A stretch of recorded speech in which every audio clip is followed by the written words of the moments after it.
Imran. You know you said about the Tawaf, the first three you have to run around. If you've got your family with you, how do you do that thing? Okay, the brother is asking that if you are in your Tawaf, in the first Tawaf, obviously when you're doing Tawaf al-Qudum or you're doing Tawaf of the Umrah, then you are running around in the first three circuits. How will you do that if you have a family? Obviously don't run around when you have a family. You have an excuse. You have an excuse to not run around in this case, inshallah. Okay, anyone else with a question? Faddal. With regards to Sutra in the Masjid, and obviously with the doctor being the Haram. Okay, the brother is asking regarding Sutra in the Masjid in the Haram. Obviously, a Sutra, according to the most correct opinion, is obligatory, whether it be in the Haram or not the Haram. And as for people who say that there is no Sutra in the Haram, then this is a very, very baseless opinion. Really, there is no proof for any opinion that says that okay, that there's a sutra for other than the haram. In any place there's a sutra, whereas in the haram there is no sutra because it's not possible. No, it is possible, inshallah. Take your precautions. Go behind a pillar, inshallah. Take your precautions. There is no need for example, you could go close to the pillar and do your citation, and then when you have to bow, you can take one step back and then bow. So you're always protecting yourself in front of you, yeah? So inshallah, take precautions, inshallah, for that as much as possible. Fear Allah as much as possible, inshallah. Yes. Go ahead, Akhiya. A lady, if she was to cross by in front of you? And it's so hard to stop her. Yes. Okay, yeah, the brother is asking if a lady was to cross by in front of you and you can't touch her, you can't stop her. Well, the answer is yes, of course. You can't stop her, you can't... Jazakallah khair, Sheikh. Okay, obviously you can't stop her, you can't touch her. My advice is, of course, the hadith states that you should stop them and try and stop them. And then it says, if not, then fight them. Over here, one person must not understand it to mean physically fighting them.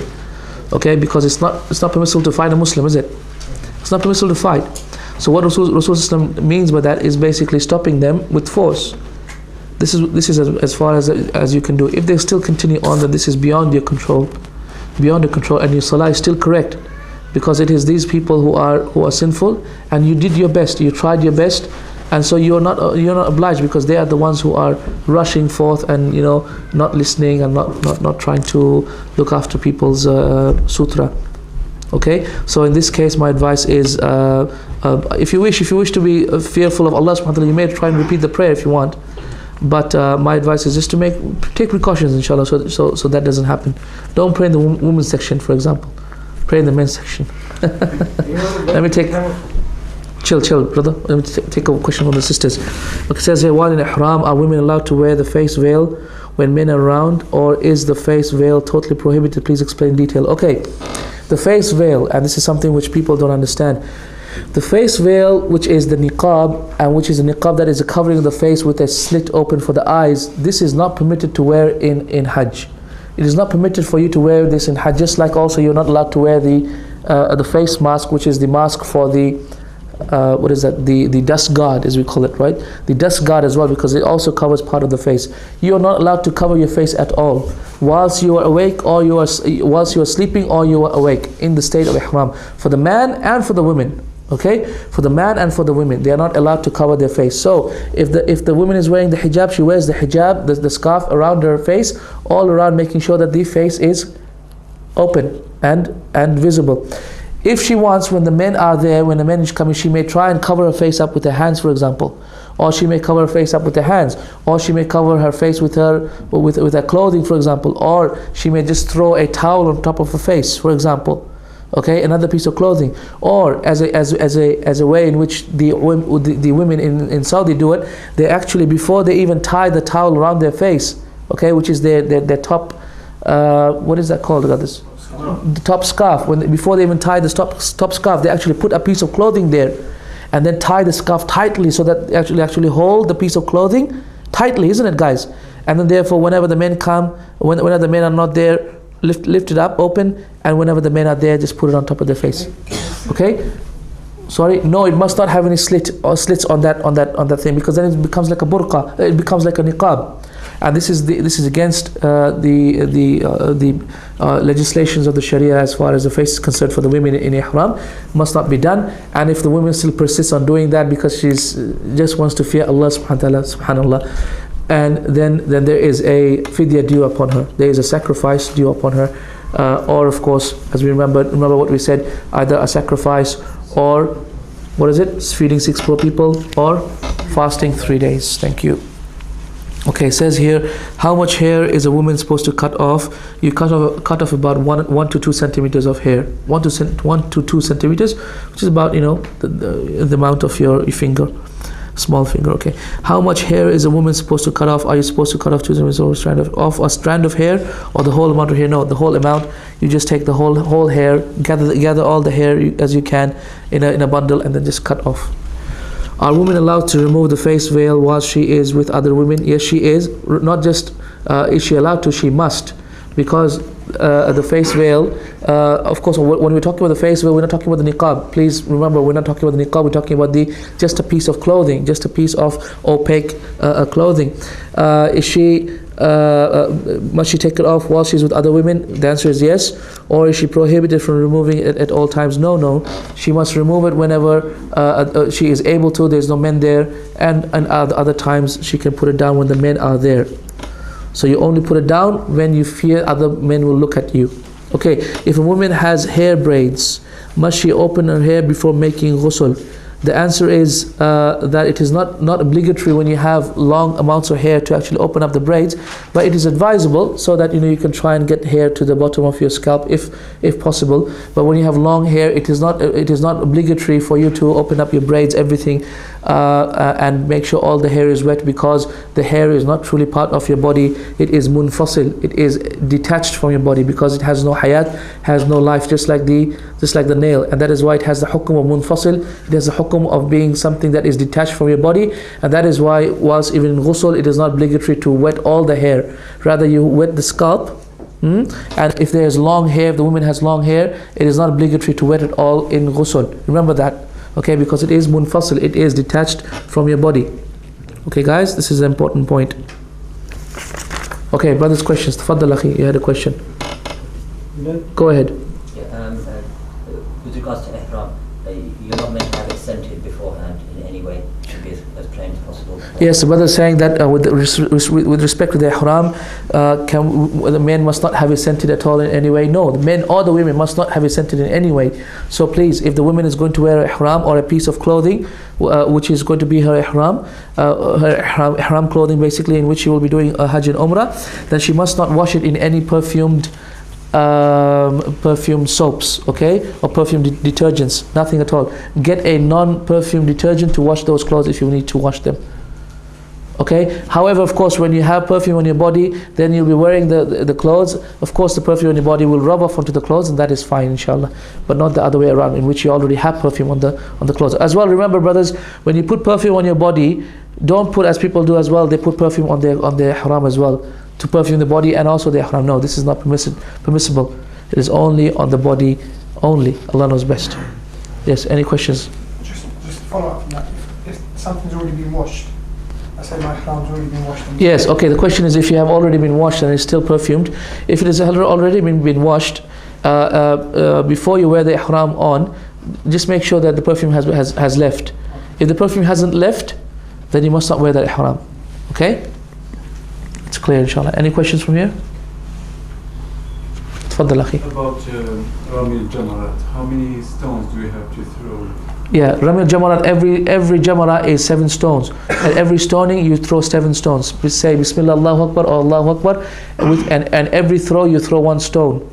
So you throw 7 times, and you try and make sure that the stone goes into the circle. And it goes into the circle, because as long as it goes into the circle, it will end up hitting the stone. So you don't have to therefore really make sure that you're actually aiming perfectly. Oh, it says 21 stones. Yeah, 21 stones exactly. That's 7 for each. That is on the days other than the day of Nahr, other than the day of Eid. On the other days, yes, 7 stones. Each Jamara, 3 Jamaras. there will be seven stones in each Jamarat. تفضل أخي. Sheikh, some ulama are of the opinion that making tawaf on the other levels of the Kaaba is not permissible. What's your... The question is that some ulama say that making tawaf on the other levels is not permissible. This is an incorrect opinion.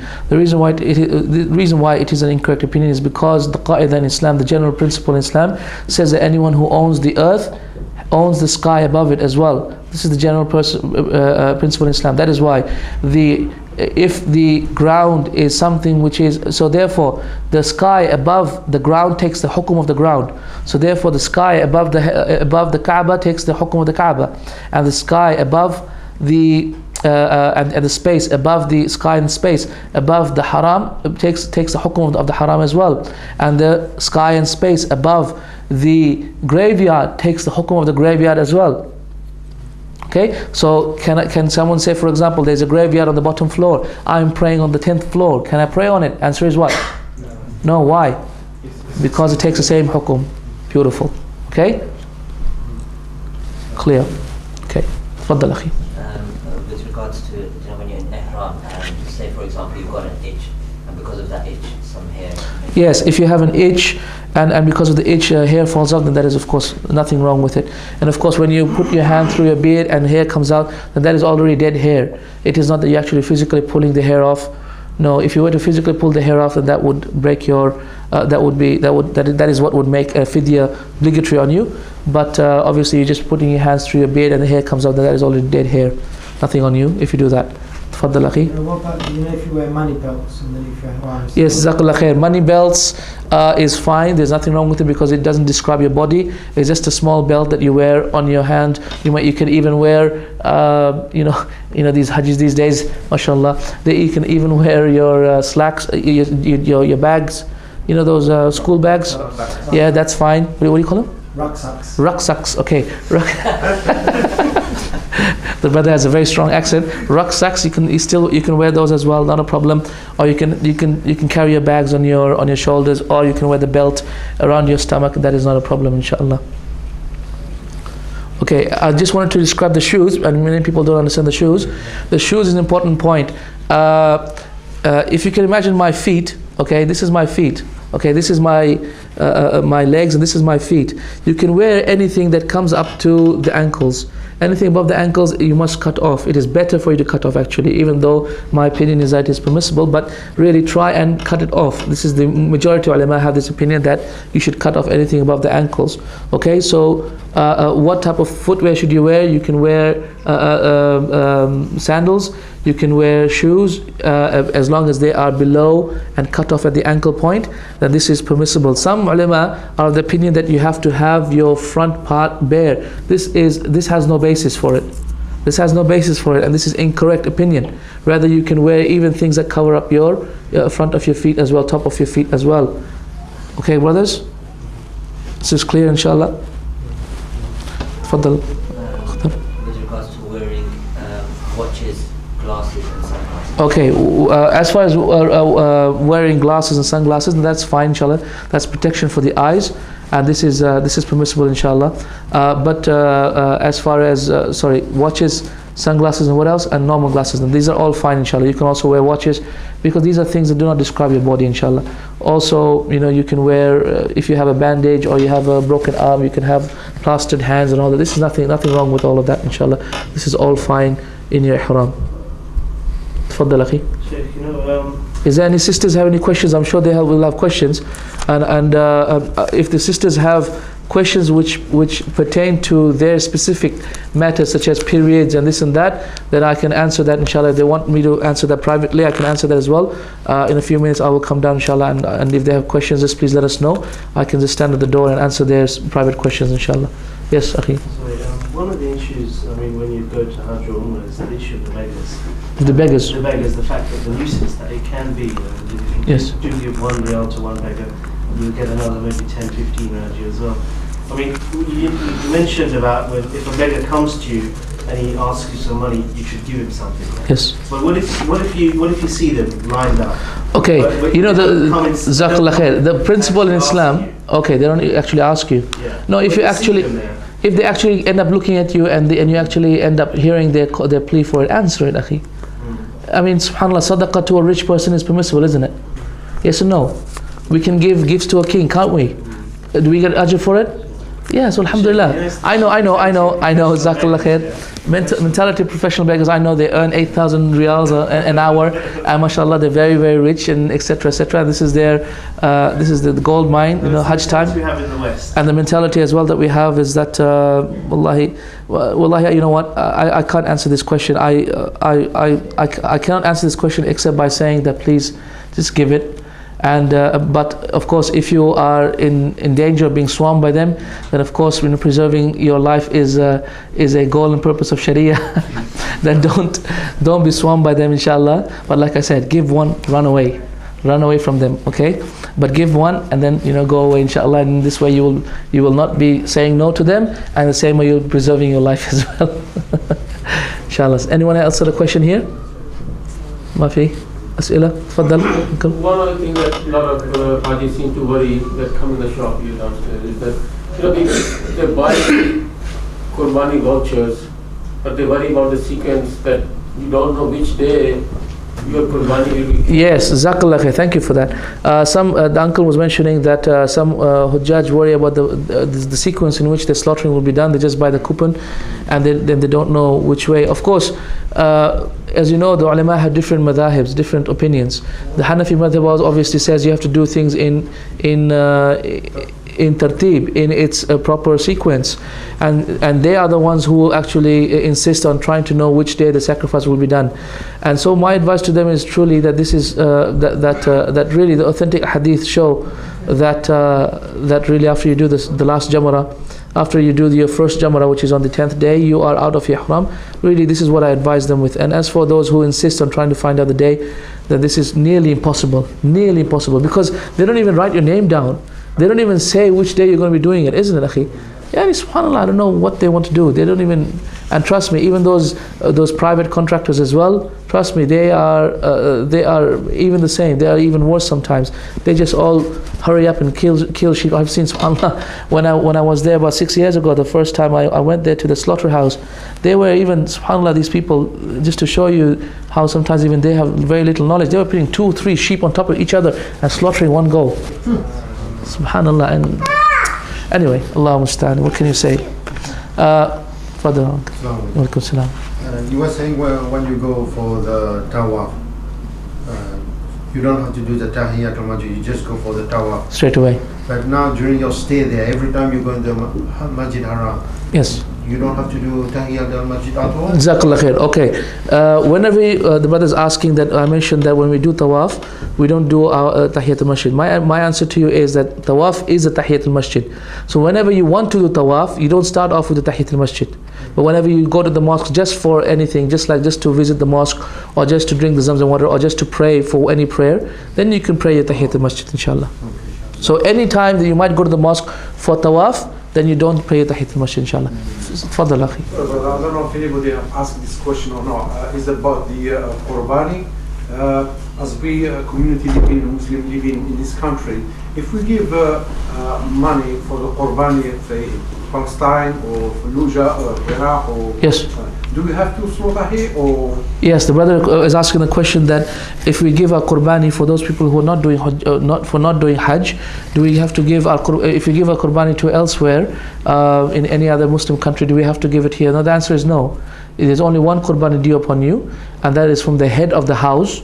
So for example, you and your wife and your children, one Qurbani due upon you. If it is you and your head and your father and mother, you're responsible for your father and mother, try and do 2 as well, 2 for you and on behalf of your family and on behalf of your father. But of course, that is of course provided that your father has money earning. If he doesn't have any money that he's earning, then he comes under your hukum as well, under your family ruling. Okay, so therefore you give one Qurbani, whether it be in any different land. This is fine. You don't have to do a Qurbani here. You don't have to. No, alhamdulillah. Jazakallah khair. Tafadhal akhi. Sorry akhi, go ahead. About when we make niyyah for Hajj. For Umrah, sorry. Do we have to say it loudly or do we have to? Yes, Jazakallah khair. Regarding intention for Hajj and Umrah, there are only 2 places in the Quran and Sunnah that say that you should say the intention loudly. Okay, in all other ibadat, the intention is said quietly. Okay, intention is all in the heart. You don't even say it. And only two ibadat we say it loudly. Does anyone know what that is? One is obviously the Hajj and Umrah, and the other one is when you sacrifice, slaughter. So only when you're slaughtering and when you do Hajj and Umrah, Rasulullah was reported to have said them loudly. And my advice is to do extra. My advice is to do extra acts of sacrifice, because Rasulullah offered how many, guys? 100 camels. 100 camels, meaning what? 700 sheep. And how many did he have to offer? He only had to offer 1/7 of one camel, but he offered how many? 100 camels in sacrifice. 63 of which he killed himself, and 37 of which Ali killed. 63 of which he killed himself as a sign that he will die after 63 years of living. Allah knows best. Okay, anyone else? If somebody loses their shoes, actually, can they wear somebody else's shoes into the same time? Okay, good question. Very practical question, isn't it? And subhanAllah, I don't know how many pairs of shoes I've lost in my 6 years of Medina. How many times I've come back to my home and my wife look at me, so it happened again, didn't it? Allah musta'an. Okay, if that happens, no, you must not take anyone else's shoes. You must not take anyone else's shoes. You must come back and buy your own shoes. And my advice to you is, whenever your shoes are stolen, just say, okay, that's just a charity for him. It's a gift for the person who took it. Okay? But you must not take any shoes. And in fact, in Makkah, it is haram to take luqata. Luqata means lost and found stuff. So even you cannot pick up the luqata in Makkah. If you find a piece of money on the ground, 500 riyals, 500 pounds, whatever, you don't have 500 pounds, but a huge bundle of notes even, you're passing by in Makkah and you find something there, you must not pick it up. Okay, because this is the hukum of the luqata of Makkah. Luqata means the lost and found material of Makkah. It is haram to pick it up. No, you cannot even pick it up. You tell the authorities it is there. Don't do it. Tell the authorities it is there. The authorities will take care of it. It is their responsibility, not yours. You must not pick it up. Rasulullah, a man came to him and he had found a piece of clothing. Rasulullah got very angry at him that he had actually picked up the luqata. As you know, otherwise people would have stepped on it and it might have become dirty, etc., or it would have been wasted, isn't it? But Makkah is a special place. It is different from all other places. Makkah is different from all other places. You cannot pick up the luqata, the lost and found material of Makkah. Unless, of course, you are asked by the authorities to do so, then in which case you are an agent, a kafil for the authorities, in which case then you can, inshallah. Okay, anyone else has a question? We will stop, inshallah, in about a couple of minutes. Can you clarify the issue of the pins again? Because a lot of people do use pins. Yes, pins. The issue is, the brother is asking regarding the issue of pins. You must not use pins to button up your ihram. Women can use pins, remember, because women are not obligated, are not obliged by, to not wear stitched clothes. She can wear stitched clothes, but it is men who must not use pins, because then it makes you resemble stitched clothing. Okay, so you must not approach anything that may make you resemble stitched clothing. No pins at all, not even one pin. Jazakallah khair, not even a single pin, not even a single button that you must put on your ihram. Nothing but a piece of white clothing or whatever, or black if you want, and then wrap it around your body, inshallah. Okay, brothers, I did Hajj 6 times. I never used I never even used a belt. Come on, guys, it works. It's possible. Okay, it's possible. You don't need pins, inshallah. Jazakallah khair. Okay, we finished, inshallah. We have any questions left? Last question. Qurbani. So some people they send their Qurbani to Islamic relief who can the stuff. Yes, okay. Regarding the Qurbani, Jazakallah khair. Regarding the Qurbani, my advice is to give you money now, so that they can prepare for your Qurbani from now. As you know, it's a disaster zone over there. All the cows and animals and everything has been removed. So they actually have to physically bring the stuff. So if you give your money now, they will only sacrifice after Eid. Remember, don't worry, they will sacrifice only after Eid, because they have a special fund for that. Okay. So give now, inshallah, so they can prepare for that, inshallah. Count as a Qurbani? Yes, of course, because you can give the money now, because they're your kafil, they are your agent. So you're giving your agent now money, and they will do it later on, inshallah. Okay, that is fine, inshallah, not a problem. Jazakallah khair. Subhanakallahumma wa bihamdik. Ashhadu an la ilaha illa anta astaghfiruka wa atubu ilayk.